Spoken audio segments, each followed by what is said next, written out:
one of my favorite aspects of our plan that is, again, geared towards making healthcare more available is what we do for what we kind of call modern or Yeah. 21st century families. Can you talk a little bit about that?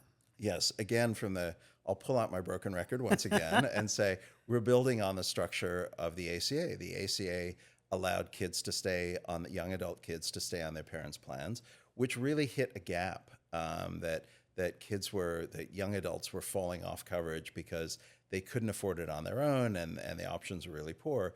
So the ACA said, okay, well, here's an option for you. But of course, as we all know, families are complex. We may have a cousin or an aunt or someone who's been part of our lives who isn't related by blood.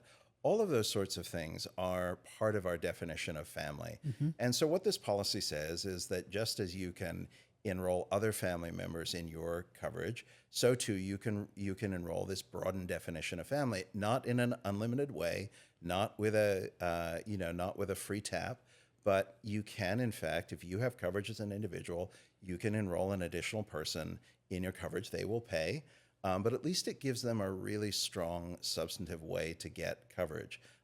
If you have more than one person, you get to add on as many people as are otherwise covered. I know employers will say this is not workable, but they say a lot of things aren't workable, and then they find a way to work them out. Right, right.